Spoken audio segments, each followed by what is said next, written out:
안녕하세요. 국어 잘하는 방법이 무엇일까요? 국어 잘하는 방법이 있을까요? 국어 선생님은 물론 그 많은 학생들이 어떻게 하면 국어를 잘할지 많은 고민을 할 것입니다. 오늘은 여기에 대한 이야기를 한번 해볼까 합니다. 저는 이렇게 생각합니다. 저도 초등학교, 중학교, 고등학교, 대학교 다니면서 저는 이제 국어 국문학과를 나왔지만은 글을 읽는 방법을 배운 적은 없어요. 바로 이 부분에 국어에 대한 문제점이 있다는 생각을 합니다. 그래서 초등학교, 중학교, 고등학교, 물론 이제 대학교 모두 국어를 제대로 배우지 못해서 문제가 발생한다는 생각을 합니다.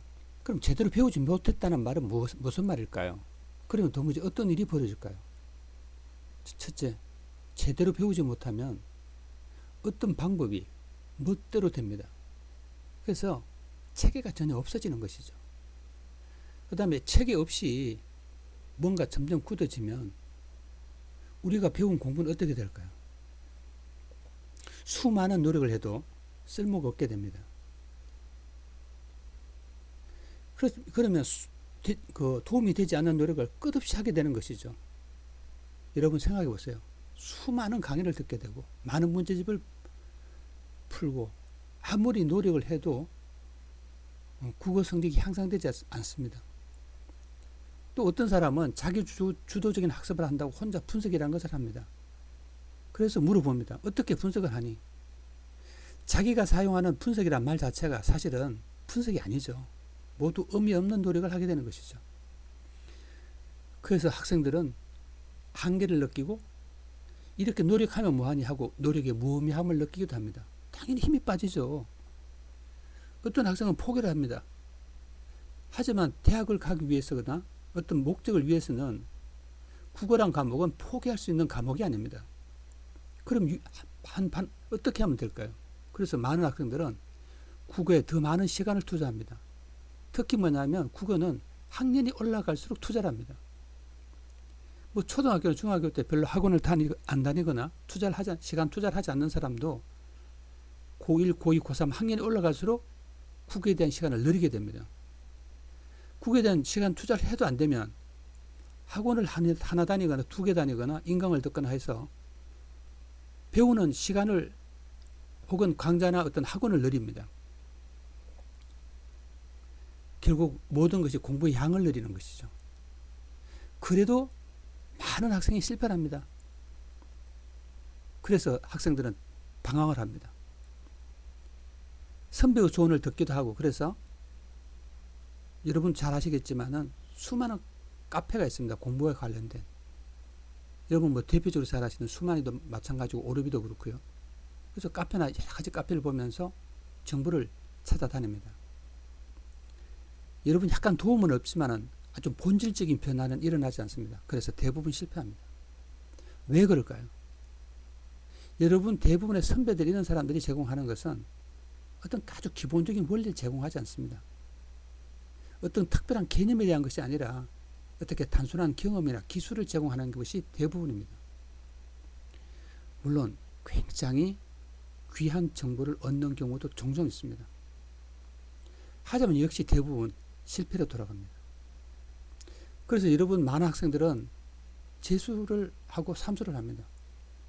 특히 강남권이나 특목고, 자사고에서는 재수 비율이 굉장합니다. 어떤 통계에 보면은 그 재수 비율이 한 70에서 80% 되는 학교들도 굉장히 많습니다. 용인에 있는 어떤 학교는 제가 옛날에 그 학생들이 저한테 와서 배웠을 때 우연히 한번 물어본 적이 있었는데 그 당시 한 반에 4명이 대학 가고 30명이 재수를 한다는 거예요. 여러분 재수에 대한 통계는 구체적으로 간혹 나오기는 하지만 그 숫자는 굉장합니다. 저도 옛날에 한 몇 년 전에 뭐 하늘 땡땡이라는 어떤 하늘 교육이죠. 제가 이야기를 할게요. 하늘 교육에서 발표한 걸 보면은 그 특히 강남이나 그 특목고 자사고의 그 비율이 재수 비율이 굉장합니다. 여러분 삼수는 통계도 나와 있잖아요. 자 다시 돌아가면은 여러분 그래서 고1, 고2, 고3 재수 삼수를 해도 국어 성적이 생각보다 변하지 않습니다. 여러분 뭐 잘 아시겠지만은 그 유명한 뭐 그 메가스터디나 뭐 이런 데에서 어떤 강사들이 거의 공식적으로 뭐 설명이나 이런 데서 이야기를 하는 걸 들어보면 10% 정도 성적이 증가한다는 거예요. 지금 재수를 했을 때 성적이 증가하는 이야기를 합니다. 그리고 어떤 통계를 보면 국어 같은 경우에 향상되는 학생이 한 15% 된다는 거예요. 15%. 재수를 해서 성적이 향상되는 애들. 그 다음 유지하는 친구들이 한 15% 정도 되고요. 나머지는 떨어진다는 거예요. 도리어. 자, 그래서 대부분의 학생들은 국어 성적이 별로 변화하지 않고 자기가 가지고 있던 성적으로 대학을 갑니다. 왜 그럴까요? 여러분 만약 국어가 단순하게 암기 과목이면은 시간이 축적될수록, 다시 말하면 공부하는 시간이 많아질수록 많이 알 가능성이 많습니다. 지식은 축적되는 거죠. 근데 국어는 지식이 아니죠. 개념이고 원리고 사고입니다. 그래서 노력도 중요하지만 원리가 중요합니다. 그러니까 어떻게 공부를 하는가가 굉장히 중요한 것이죠. 자, 그러면 국어 공부를 어떻게 해야 될까요? 첫째, 글을 읽을 때는 규칙이 있어야 돼요. 규칙을 다른 말로 하면 어떻게 될까요? 원리 혹은 독해법이라고 할 수 있습니다. 이걸 가장 먼저 배워야 됩니다. 근데 두 번째로 원리와 어떤 방법을 익히면 이것을 응용할 수 있어야 됩니다. 어떤 학생은 원리와 방법을 조금 알고는 응용이 되지 않는다고 한탄을 합니다. 왜 그럴까요? 이유는 여러 가지가 있겠죠. 기계처럼 단순 반복을 하면 원리와 방법이 내재화되지 않습니다. 그 다음 내재화라는 것은 그 자기의 몸에 속으로 들어가서 익혀지지 않는다는 뜻이죠. 그래서 어떤 학생은 응용이 되지 않는다고 한탄을 합니다.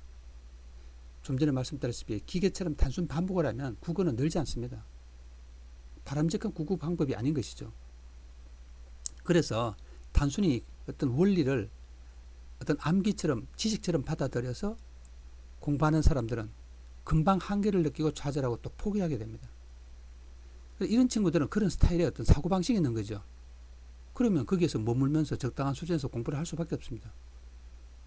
다시 말하면 원리와 방법을 응용할 수 있는 그 한계가 바로 자기 공부 능력의 한계인 것입니다. 자, 그 다음으로 이제 보면 어떤 원리와 응용이 된다고 해서 어느 정도 수준이 오른 다음에는 실력이 멈춥니다. 실력이 계속 상승하지 않습니다. 특히 연습을 하지 않으면 실력이 늘지 않습니다. 여러분이 만약 더 높은 수준의 실력을 가지고 싶다면 더 높은 수준의 원리와 방법을 익혀야 됩니다. 여러분 근육을 생각해 보세요. 어떤 더 근육이 커지기 위해서는 근육의 통증을 통해서 근육이 찢어져야 됩니다. 여러분 찢어짐을 통해서 그런 통증을 통해서 그 다음 단계 근육의 성장이 발생하는 것입니다. 우리 사고력도 똑같습니다. 머리의 사고에 근육이 찢어져야만이 높은 단계로 나아갈 수 있습니다. 그리고 여러분도 기존에 있던 사고를 틀을 깨고 그 통증을 통해서 더 많은 어떤 새로운 원리와 방법을 익히고 더 많은 연습을 해서 응용력을 키워야 합니다. 여러분, 원리를 익히는 것이 중요합니다. 하지만 물론 쉬운 일은 아닙니다. 여러분, 하지만 원리와 방법을 선택해서 꾸준히 노력을 해야지 응용력을 키울 수 있습니다. 마지막으로 한 가지만 더 이야기하겠습니다. 여러분, 사람마다 자기만의 사고의 특징이 있고 그 사고가 가지는 취약점이 있습니다. 그 취약점을 체크하고 극복하는 것이 아주 중요합니다. 여러분, 그 취약점은 정말 사람마다 많이 달라요. 여러분, 나는 늘 이제 독해를 가르칠 때 기본은 비슷하지만 그 기본은 통하지만 그 외에 다른 부분은 사람마다 굉장히 차이가 많이 나기 때문에 그 학생에 맞는 어떤 그 취약점 극복 방법이 있어요. 근데 많은 사람들이 이렇게 생각하죠. 나는 문법이 잘 틀려, 고전이 잘 틀려, 이렇게 말합니다. 그렇지 않아요. 이건 소재나 제재적인 측면이고 개념적 측면이 아닙니다. 여러분 화법이나 작문, 문법 이런 것은 그러니까 재료지 원리가 아니에요. 그래서 문제는 늘 원리에서 발생합니다. 소재가 가지고 있는 문제점은 금방 극복이 됩니다. 그래서 여러분은 자신의 약점이 무엇인지를 체크할 수 있어야 됩니다. 그러면 여러분들은 국어 실력은 계속 향상될 것입니다. 다음에는 그러면 도무지 국어 공부는 구체적으로 어떻게 해야 되죠? 하는 부분을 다음 시간에 다루겠습니다. 감사합니다. 여러분 그 국어는 제가 이 강의를 하는 것은 어떻게 보면 국어가 가는 바람직한 길을 찾고 모색하고 여러분과 함께 하기 위해서 하는 유튜브 강의입니다. 방송입니다. 그래서 여러분의 사실은 동참과 협력이 필요합니다. 국어라는 이 장르 자체가 어떤 큰 무슨 뭐 먹방이라든가 아니면 다른 있잖아요. 여러 뭐 퀴즈라든가 뭐 그런 장르처럼 어떤 특별한 수익이 나거나 특별한 뭐 어떤 뭐 광고가 붙을 거라고 저는 생각지 않습니다. 그 다음에 이런 있잖아요. 독해와 관련된 어떤 그 국어 중에서도 한 영역을 이야기하는 것은 굉장히 제한적입니다. 그래서 여러분 이것은 하나의 저는 문화라는 생각을 하지 뭐 이게 뭐 앞으로 어떻게 될지 모르지만은 뭐 수익이 그렇게 창출되려는 생각전 안 해요. 뭐 수익이 되면 좋죠. 그래서 저는